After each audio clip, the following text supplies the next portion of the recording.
proteger, que a situação realmente está difícil, mas o Senhor é conosco, a sua mão está sobre nós, amém? Nunca vamos nos esquecer disso, amém?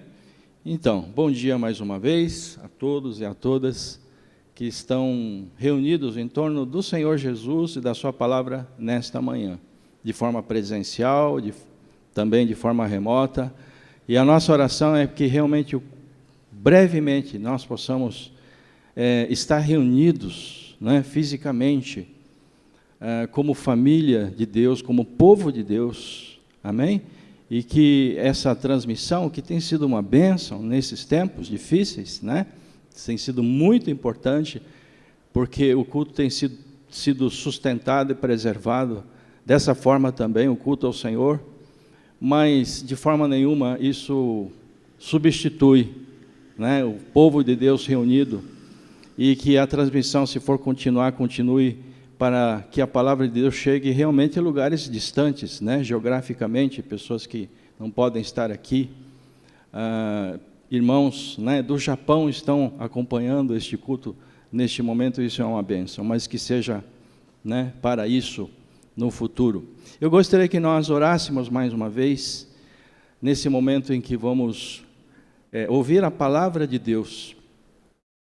Não é a palavra do pastor, não é um estudo bíblico, mas é a palavra de Deus. Deus está aqui e quer falar conosco, e é uma palavra que pode fazer toda a diferença na nossa vida hoje, nessa semana. Então vamos pedir que o Senhor nos dê realmente proteção nesse momento. Nas regiões celestiais está havendo nesse exato momento uma batalha, uma guerra, para que o povo de Deus não ouça a palavra. Mas vamos orar por proteção, amém? Vamos orar também por direção, que Ele nos dê a direção e também nos dê a revelação. São as 3 orações que a gente aprende na escola de oração. E vamos fazer essa oração agora. Vamos fechar os olhos e vamos orar. Senhor nosso Deus, nosso Pai, nós estamos aqui diante da Tua presença, Senhor, para ministrar esta presença, a presença do Senhor Jesus Cristo aqui através do Espírito Santo, ministrando a palavra do Senhor neste momento. Por isso nós te pedimos, Senhor, que o Senhor nos dê a proteção espiritual sobre este lugar, sobre cada uma das casas e lares que estão recebendo essa transmissão agora, em tempo real. Protege, Senhor, cada casa, cada família, protege-nos aqui, Senhor, que toda presença maligna seja amarrada, amordaçada, expulsa em nome de Jesus deste lugar, e que somente a Tua presença, o Teu Espírito, Senhor, esteja aqui passeando no nosso meio, tocando em nossos corações, transformando e libertando as nossas vidas, Senhor. Pedimos também por direção, que não seja uma palavra difusa, que vá para todos os lugares, que confunda, mas uma direção com alvo, com um propósito específico do Senhor, para a vida de cada um de nós, conforme a necessidade de cada um, Senhor. E também pedimos a Tua revelação. Abre os nossos olhos, os nossos ouvidos, Senhor, para que possamos ver, para que possamos ouvir. Toque em nosso coração, Senhor, para que possamos entender. Traz-nos a Tua revelação, Senhor. É o que nós te pedimos e agradecemos em nome de Jesus. Amém. Estamos começando hoje uma nova série, né, de mensagens com esse título, As Formas de Uso de Dinheiro, né, as formas do uso do dinheiro, baseada no livro de Atos dos Apóstolos, ou melhor, Atos do Espírito Santo através dos Apóstolos e da Igreja do Senhor. Esse é o tema que surge, esse é o tema que emerge, vem à tona quando nós colocamos lado a lado as 3 passagens bíblicas do livro de Atos, dos devocionais de hoje e dos próximos 2 domingos. E será uma série de 3 mensagens. Quando a gente coloca os textos bíblicos do programa, né, do esquema devocional que nós temos adotado, do texto de hoje e dos próximos 2 domingos, esse é o tema que surge. E surge de maneira muito evidente. Quando nós deixamos que a Bíblia fale por si, ela vai falar. E nós devemos nos submeter a ela. Na verdade, isso confirma realmente que a Bíblia fala muito sobre o dinheiro. Se os irmãos perceberem na sua leitura bíblica, no seu tempo devocional, a sós com o Senhor, vocês vão prestem atenção quanto a Bíblia fala sobre o dinheiro. Por quê? Porque o uso que nós fazemos dele mostra como está a nossa vida espiritual. O uso do dinheiro afeta, pode colocar o próximo slide, afeta o nosso relacionamento com Deus. E, ao mesmo tempo, o uso do dinheiro é afetado pelo nosso relacionamento com Deus. O nosso relacionamento com Deus determina a maneira como nós usamos o dinheiro. E, ao mesmo tempo, a maneira como nós usamos o dinheiro mostra como está o nosso relacionamento com Deus. Então, eles se afetam mutuamente. Então, essa área, a área financeira, não é, de forma alguma, uma área neutra em nossas vidas, que possa andar de forma paralela ao nosso relacionamento com Deus, que possa andar à parte de Deus. Uma coisa é o relacionamento com Deus, outra coisa é o meu uso do dinheiro. São duas coisas diferentes.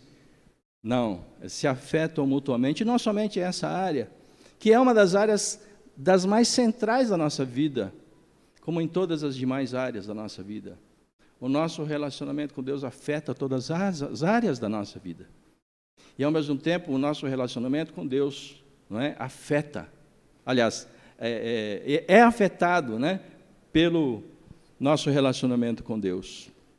Sabe, nós muitas vezes focamos a nossa energia, as nossas ações, os nossos pensamentos, os nossos planos estão mais voltados para ganhar dinheiro, não é? E nós pedimos a Deus, Deus, abençoa a minha vida financeira. Senhor, me dá sabedoria para que eu possa ter mais dinheiro, para que eu possa adquirir mais coisas e a minha vida melhore. A gente inclui Deus para ganhar mais dinheiro, mas muitas vezes nós não o incluímos para usar o dinheiro que Ele já nos tem dado. Quem sabe uma coisa está relacionada com a outra. Quem sabe, muitas vezes a nossa vida financeira ela é fraca, porque nós não envolvemos a Deus não somente para ganhar, mas também para gastar. Senhor, como eu devo usar e gastar aquilo que o Senhor nos tem dado? Que sejam 5 pães, que sejam 2 peixes. Não importa a quantidade, não importa se é muito, se é pouco, temos envolvido o Senhor, buscando a vontade dEle, na maneira como nós usamos aquilo que não nos pertence, pertence somente a Ele. Então, essa não é uma área, de forma alguma, neutra em nossas vidas. Estudando essas 3 passagens bíblicas, na sequência de hoje e dos próximos 2 domingos, em que esse tema surge, nós vamos ver um processo de crescimento espiritual. Nós vamos ver um processo de amadurecimento espiritual, de criança para adolescente, de adolescente para adulto. Observando, o crescimento também da intimidade no relacionamento com Deus, porque isso é o sinal de maturidade na vida de um discípulo de Jesus Cristo. A intensidade e a profundidade do relacionamento e da intimidade de Deus, da pessoa, com Deus, da pessoa com o Senhor. E observando, então, a forma do uso do dinheiro, observando a maneira do uso do dinheiro, nós vamos perceber esse processo natural de crescimento, de amadurecimento espiritual e, ao mesmo tempo, da proximidade, da intimidade no relacionamento com Deus. Então, começa com o uso do dinheiro sem Deus. Logo, progride para o uso do dinheiro com Deus, culminando, por fim, no uso do dinheiro para Deus.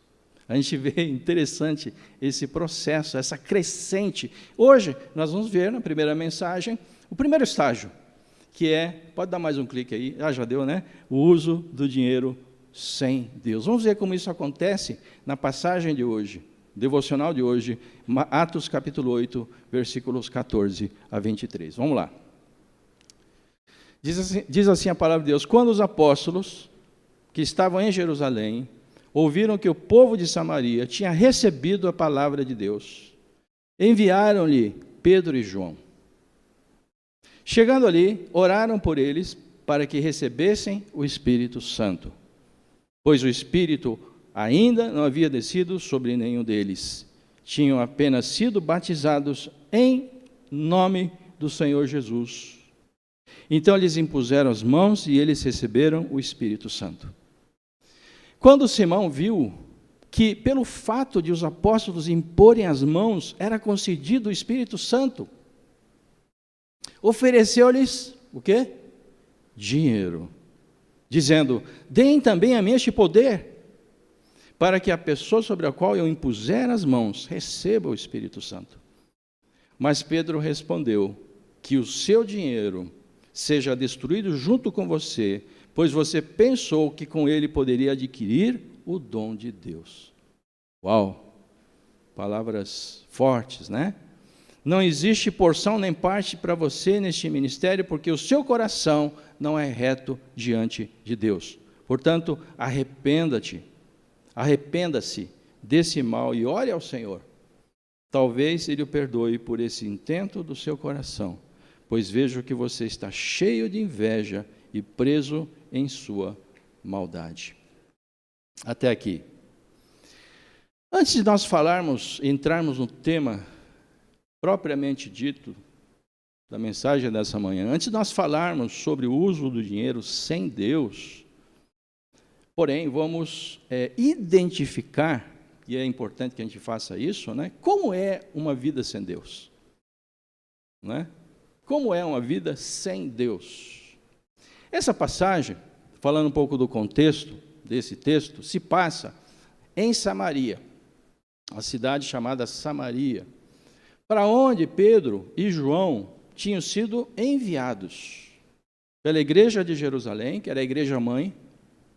É ali que a igreja do Senhor Jesus começou, em Jerusalém, depois se espalhou por todo o Império Romano, mas continuou sendo a igreja mãe, e essa igreja, então, mãe, enviou Pedro e João, dois apóstolos dos principais, para confirmar a informação de que eles tinham recebido, de que o povo dali, de Samaria, havia recebido a palavra de Deus. Se percebe o seguinte, não é que, para confirmar a informação de que o povo de Samaria havia ouvido a palavra de Deus, mas sim que haviam o quê? Recebido a palavra de Deus, depois de a terem ouvido. Porque tem muita gente que ouve a palavra de Deus, mas não recebe, mas não aceita, mas não acolhe, entra no ouvido e sai no outro. Aqui diz que o povo dali havia recebido a palavra de Deus. E aí os apóstolos, então, foram enviados para confirmar isso, porque era uma novidade, porque os samaritanos não eram judeus. Até então, os judeus é que haviam recebido a palavra, não todos, né? Muitos perseguiam. Mas aqui era uma novidade dos samaritanos, que eram mestiços, metade judeus, metade gentios. A história é longa, começa lá atrás, no Antigo Testamento, na invasão da Assíria à nação de Israel, que tinha, né, naquela época como capital a cidade de Samaria. Então aqui está Samaria, um povo mestiço, misturado. Então eles foram ali para confirmar. Essa confirmação veio quando o Espírito Santo veio ou foi sobre aquelas pessoas que tinham recebido a palavra de Deus. Essa foi a confirmação. Quando Pedro e João oraram, impondo as mãos sobre eles para que recebessem o Espírito Santo. Então a primeira coisa que a gente aprende aqui é que o recebimento do Espírito Santo, conforme nós cantamos agora, e a Ju comentou, né, que o Espírito de Deus está aí com você, o recebimento do Espírito Santo em nossas vidas, para habitar dentro de nós, para encher as nossas vidas e determinar todas as coisas que fazem parte dela, confirma que já temos recebido antes a Jesus como nosso único e suficiente Salvador e Senhor. Então foi dessa maneira que a confirmação veio, né? Em outras palavras, pode colocar o próximo. Os sinais da presença e da vida do Espírito Santo em nossas vidas confirmam a nossa conversão a Jesus e a nossa adoção como filhos e filhas amados e amadas de Deus. Porque muitas vezes, muitas pessoas não têm certeza da sua salvação. Muitas pessoas andam inseguras se realmente são salvas ou não. Muitas pessoas, elas andam o caminhar cambaleante, inconstante, por não ter certeza de se realmente é salvo, de se realmente é o filho ou uma filha de Deus. E aqui a gente aprende que a confirmação de que nós somos de Jesus Cristo é a presença do Espírito Santo em nossas vidas, manifestando os seus sinais, falando conosco, dando-nos a direção, mostrando o que devemos fazer e por onde devemos andar. Essa é a confirmação da nossa conversão a Jesus, que de fato somos filhos e filhas amadas de Deus. E que quando nós batemos as botas deste mundo, vamos direto para a glória eterna, na casa do Pai. E a pergunta que eu queria fazer para nós nessa manhã é: há sinais da presença e da vida do Espírito Santo em nossas vidas? Em sua vida e a minha vida, você percebe a presença e o mover do Espírito Santo na sua vida, no seu dia a dia?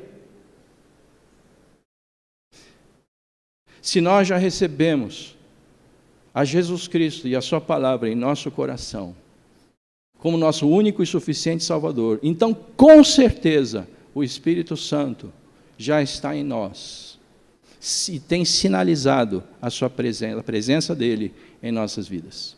Amém? Não fique com dúvida, se você já recebeu Jesus Cristo como seu único e suficiente Salvador, que você transferiu a sua confiança de si mesmo, de outras coisas, para Jesus, com respeito à sua salvação eterna, então, com certeza, você já recebeu o Espírito Santo, ele já habita em você, basta apenas dar espaço a ele, para que ele possa se manifestar, ou melhor, para que você possa perceber as suas manifestações, para que você possa enxergar os seus sinais no seu dia a dia. Amém? É isso que a gente aprende aqui, a primeira coisa. Mas na vida de Simão, que aparece aqui nessa passagem, não havia sinal algum da presença do Espírito Santo. Simão, ele era, falando um pouco sobre ele rapidamente, ele era uma figura muito conhecida, era uma pessoa muito proeminente na cidade de Samaria, porque ele realizava artes mágicas. E através de suas artes mágicas, ele impressionava a todos os habitantes daquela cidade. Ao ponto das pessoas declararem: esse é o grande poder de Deus. E era uma pessoa muito famosa e conhecida. Mas não havia sinal algum da presença do Espírito Santo e da vida dele na vida de Simão. Como havia na vida de Pedro, como havia na vida de João, como passou a haver na vida daqueles em Samaria que receberam a palavra de Deus. Recebendo em seguida o Espírito Santo pela imposição de mãos dos apóstolos. Importante dizer que a gente não precisa fazer isso mais hoje. Isso foi feito porque pela primeira vez os samaritanos, que não eram judeus, receberam a palavra. E houve então esse, digamos, ritual de imposição de mãos para que eles recebessem o Espírito Santo. Isso aconteceu também quando o primeiro gentio se converteu a Jesus Cristo, Cornélio, que a gente vai ver na última mensagem. Também os apóstolos impuseram as mãos e ele recebeu o Espírito Santo. Hoje não é mais necessário isso. Uma pessoa que recebe a Jesus Cristo como Senhor e Salvador da sua vida, entregando a sua vida a Ele, confessando os seus pecados, pedindo perdão por eles, imediatamente ele recebe o Espírito Santo, sem que haja necessidade que ninguém imponha as mãos sobre ele. Ok? Mas na vida de Simão não havia sinal algum da presença do Espírito Santo. Ele não tinha o Espírito Santo. Como havia na vida de Pedro, de João e daqueles que receberam a palavra de Jesus. Não havia sinais do Espírito na vida de Simão, porque ele não havia recebido a palavra de Deus. Ele tinha ouvido, mas não tinha recebido. Ele não havia crido. Ele não havia acreditado. Porque ele não havia acolhido a mensagem do Evangelho da salvação de Jesus Cristo. Por quê?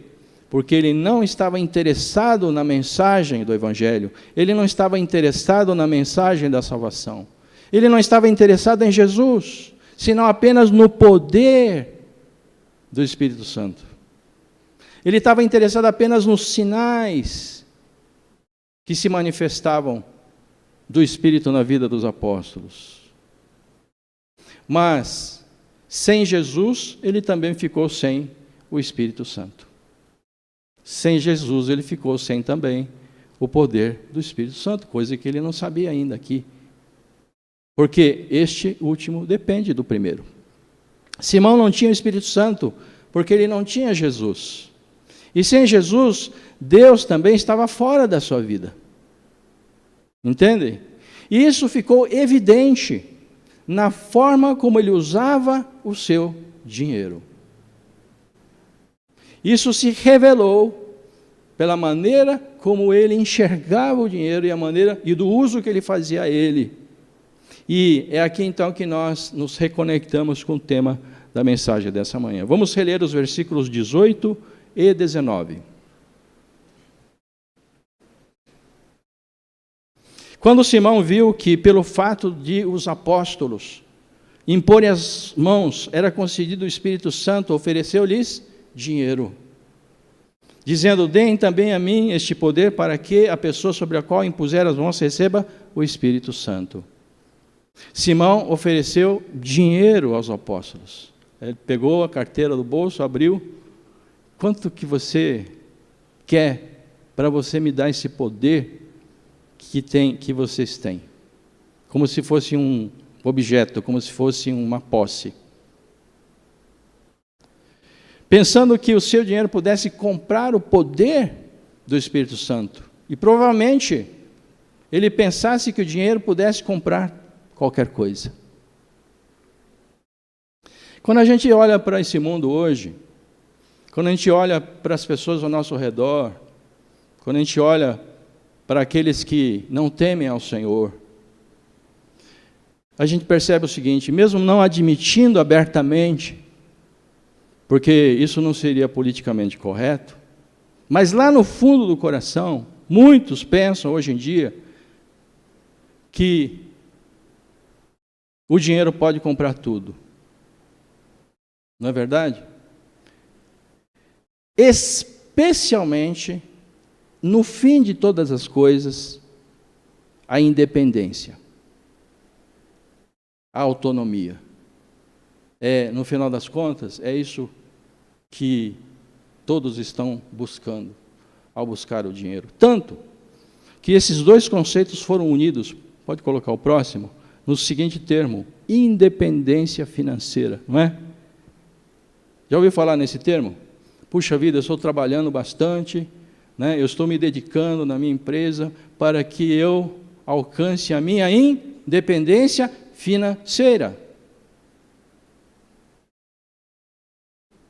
Que carrega a falsa ideia de que se uma pessoa tiver dinheiro, ela terá total independência para fazer aquilo que ela bem entender. Por isso que esses dois termos foram unidos nessa frase: independência financeira. Independência de tudo e de todos. E, vez por outra, gente, fala a verdade, quando a gente está meio distraído, dos momentos em que a gente não está fazendo nada, a gente muitas vezes se vê locubrando com essa fantasia, não é verdade? Isso acontece comigo. Acontece com vocês também? Será que só eu que sou pecador aqui? Quando a gente está parado, né? Distraído, sendo influenciado, bombardeado com as frases e os pensamentos desse mundo, a gente se vê assim também, loucubrando, achando que se tivéssemos independência financeira, nós seríamos independentes e autônomos, sem depender de nada e de nem ninguém, e no final de tudo, independente até mesmo de Deus, do próprio Deus. Isso é pecado, porque essa foi a essência do pecado lá no Jardim do Éden, quando o primeiro homem e a primeira mulher, o primeiro casal, pretenderam se independizar, ou se tornar independentes de Deus. E a gente está flertando com o pecado, quando a gente começa a dar vazão a esses pensamentos de independência, tendo como base e raiz o dinheiro, achando que com o dinheiro na mão a gente vai ser independente. Assim também Simão, ao pretender comprar o poder do Espírito Santo com dinheiro, lá no fundo, ele quis comprar a sua independência dos discípulos. Eu não quero ficar grudado com esses caras, não. Eu quero ter meu próprio poder. Afinal de contas, eu tinha proeminência nessa cidade, esses caras chegaram aqui e estão tomando o meu lugar. Independência de Jesus, como disse, ele não estava interessado em Jesus e na mensagem de Jesus. Ele queria ter independência de Deus, independência do próprio Espírito Santo, o qual ele via apenas como objeto de consumo. A forma como o Senhor usava o dinheiro revelou como estava a sua vida espiritual. E o seu coração, como estava em relação a Deus. Vamos reler a resposta que Pedro deu nos versículos de 20 a 23. Vamos lá. Mas Pedro respondeu, esse é o Pedrão de sempre, né?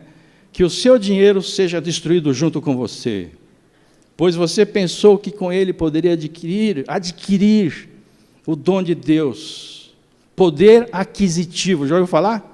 Uma pessoa tem um poder aquisitivo alto, juntou o adquirir com o poder. Quem tem o poder de adquirir tem poder. Não existe porção nem parte para você neste ministério, porque o seu coração não é reto diante de Deus. Portanto, arrependa-se desse mal e ore ao Senhor, talvez Ele o perdoe por esse intento do seu coração. Olha só o que ele diz em seguida: porque vejo que você está cheio de inveja e preso em sua maldade. Nesse mundo capitalista, nesse sistema capitalista que a gente vive, nos leva, nos impulsiona, nos tenta a ficarmos olhando para os lados e comparando-nos com os outros. Né? Isso vai despertando em nós uma inveja. E o sistema capitalista, no fundo, ele é movido por isso. E que todas as propagandas de marketing e tal, instiga isso em nós. De olharmos para o outro e dizer, o outro tem mais do que eu, ou tem algo melhor do que eu. E o diabo sabe disso. O primeiro homem e a primeira mulher tiveram inveja de Deus. E quiseram ser como Deus. E a gente tem que, Senhor, tem misericórdia de nós. Isso está dentro de nós. Eu me vejo muitas vezes tendo inveja.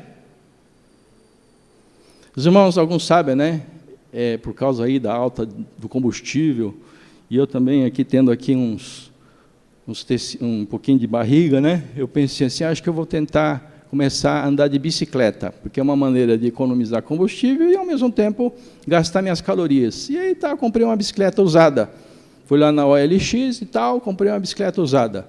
4 dias de uso.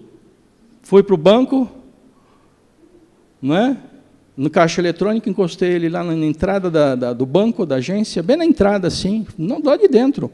Fui para o caixa eletrônico e ficava olhando para a bicicleta, ok? Para ver se estava lá ainda, ok? Como se eu visse um ladrão levando a bicicleta, eu fosse atrás dele, né? Ó, cabeça, burro, né, que eu fui. E eu estava na fila lá, eu achando que ninguém ia ser tão atrevido, né, de entrar na agência e levar minha bicicleta. Eu ficava olhando para a fila, olhava para a bicicleta, olhava para a fila, para a bicicleta, e quando eu olhei para a fila, quando eu olhei para a bicicleta, foi arrebatada a bicicleta e eu fiquei. E aí eu corri para fora, olhei para a direita, olhei para a esquerda, era uma quadra grande, o banco ficava bem no meio de uma quadra bem grande, nada. Corri para a rampa do estacionamento, nada. Aí eu falei, já era. Liguei para o André, falei, André, olha, vem me buscar de carro aqui. Ok, não quero me alongar, mas enfim, Deus é bom e misericordioso. Meu cunhado tinha uma bicicleta lá sobrando, que ele preparou para o filho dele, mas o filho dele não andava com a bicicleta. Ele soube da história, ficou com pena de mim, com compaixão, e me deu a bicicleta. Fiquei todo feliz com a bicicleta. E agora, gente, você imagina, toda vez que passa uma bicicleta maior e mais bonita que a minha, eu fico olhando. Puxa vida, essa bicicleta é aro 29, a minha é aro 26. Puxa, se eu tivesse uma bicicleta de aro 29. Só para contar uma história boba, mas que a gente é instigado o tempo todo. E aqui o texto diz, Pedro diz para Simão, vejo que você está cheio de inveja e preso em sua maldade. Isso nos leva a enxergar o dinheiro de uma maneira completamente distorcida, para que a gente possa ter mais do que os outros. Isso é bobagem, porque nunca a gente vai ter mais do que os outros, sempre vai ter alguém acima. Não é esse o ponto é nós estarmos contentes e gratos com aquilo que o Senhor tem colocado nas nossas mãos e pedir para que o Senhor nos dê sabedoria para usá-lo da maneira como Ele quer, e que dessa maneira Ele vai nos fazer prosperar. De repente a gente tem que olhar para a base, ao invés de a gente pedir para que Deus nos dê dinheiro, a gente deve orar para que o Senhor nos dê sabedoria para usarmos o dinheiro que já está em nossas mãos, segundo a sua vontade. Quem sabe, se for da vontade dEle, se tiver nos planos dEle, se Ele achar que é bom, se Ele vê que o nosso coração não é corruptível, Ele vai nos abençoar. Porque Ele vai ver que o nosso coração é reto diante de Deus, e não como de Simão, que não era reto diante de Deus. E um coração que já havia sido corrompido por Ele. O coração de Simão não era reto diante de Deus, e isso se revelou de forma evidente pela forma como ele usava o dinheiro, usando-o sem Deus, para tentar adquirir a sua independência de Deus. Pode colocar o próximo? Isso acontece porque o uso do dinheiro afeta o nosso relacionamento com Deus, e ao mesmo tempo é afetado pelo nosso relacionamento com Deus. E a pergunta é, como nós temos usado o nosso dinheiro? Sendo muito ou sendo pouco, não importa. Porque se nós formos fiéis no pouco, sobre muito Ele nos colocará. Essa é a promessa do Senhor. Mas se a gente não for fiel no muito, e cá entre nós, é muito mais fácil a gente ser fiel no pouco do que no muito, hein? Para e pensa. Então, não vamos ficar olhando mais para os lados, tá certo? Vamos olhar para o Senhor, vamos olhar para a nossa vida, ver o que Ele tem, qual o propósito dEle para a nossa vida, de forma pessoal, individual, nossa família, e ponto final. Às vezes eu vejo essa conclusão que eu tiro, às vezes, da minha própria vida, meu coração é corruptível. Eu não tenho coração, eu tenho um coração corruptível. E talvez seja por isso, muitas vezes, que o Senhor nos leva ali no cabresto, contas curtas, nunca nos falta, mas sempre ali no cabresto, porque eu fico pensando, Ele conhece meu coração, Ele é corruptível, e graças a Deus, por essa maneira como Ele me trata e como me conduz, porque o amor ao dinheiro é a raiz de todos os males. Em busca do dinheiro, muitos têm destruído suas vidas, diz a palavra do Senhor. Como nós temos usado o nosso dinheiro? Nós temos usado na dependência de Deus, ou de forma indireta, inconsciente até, para comprar a nossa independência de Deus. Nutrindo uma fantasia que quando eu tiver muito, eu vou estar completamente livre de tudo e de todos, até mesmo de Deus. Não vou precisar prestar contas para Deus. Estaremos flertando com o pecado original. O dinheiro que temos não é nosso. Amém? Amém? O dinheiro que temos não é nosso. Não é nosso. Pertence a Deus. Por isso devemos usá-lo com Deus. E nunca, nunca sem Deus. Na dependência de Deus e nunca para tentar comprar a independência de Deus. Não é? E satisfazer os nossos desejos e nossos prazeres. Porque o Senhor, somente o Senhor Jesus, é a nossa fonte de prazer. Ele deve ser objeto do nosso desejo sempre. A gente precisa de descanso, precisa de lazer, é Jesus que nos dá. Ele mesmo. Ele precisa que a gente precise de um tempo, Ele vai nos dar. Não precisa a gente ficar buscando, Ele vai nos dar. Porque Ele sabe o nosso limite. Ele vai dar aquilo que a gente precisa. Porque, mais uma vez aí, o uso do dinheiro afeta o nosso relacionamento com Deus e, ao mesmo tempo, é afetado pelo nosso relacionamento com Deus. Na semana que vem, no próximo domingo, nós vamos ver como podemos, vamos aprender como podemos usar o dinheiro com Deus. Como se faz isso? Vamos ver que é muito simples, mas vamos ver isso, não é? Na dependência dele, observando a vida de um homem temente a Deus, chamado Cornélio. Ok? Não perca o próximo episódio. Amém? Vamos orar? Vamos colocar diante de Deus com essas perguntas, né? Há sinais da presença e da vida do Espírito Santo nos conduzindo, nos dirigindo em nossas vidas. Temos buscado a direção dele, de como usar o dinheiro, sendo pouco, sendo muito. Acho que muito não é o caso, né? Temos pedido a direção do Senhor, entendendo que não é nosso, é dele. Vamos orar. Senhor, nosso Deus e nosso Pai, essa área do dinheiro, Senhor, até parece estranho a gente pronunciar essa palavra do púlpito como tema de uma mensagem bíblica. Oh, Senhor, porque o diabo tem enganado a muitos, desvinculando essa área tão central e tão vital na vida de todos nós, do Senhor nosso Deus, como se fosse uma área que só pertencesse a nós, que somente fosse do respeito nosso apenas, Senhor. Mas essa área das nossas vidas, Senhor, nós sabemos, concentra toda a nossa vida. É o fruto do nosso trabalho, é o fruto da nossa energia, é o fruto de toda a nossa vida. E pedimos, Senhor, que o Senhor, entregamos ao Senhor esta área, conforme nós cantamos agora, Senhor, entregamos em Tuas mãos. E pedimos que o Senhor nos mostre, que o Senhor nos revele como devemos usar, Senhor, aquilo que o Senhor tem colocado em nossas mãos. E não dando ouvido, Senhor, a este mundo, que diz que a gente tem que ter isso, que tem que ter aquilo, tem que fazer isso, fazer aquilo, para ser uma pessoa feliz.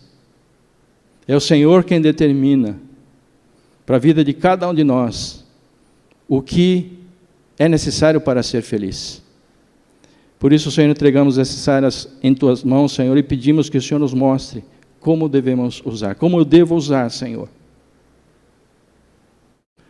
E, ao mesmo tempo, Senhor, eu peço que o Senhor esteja nos conectando a Ti, Senhor, de tal maneira que o nosso coração não seja um coração mais corruptível com essas coisas, Senhor.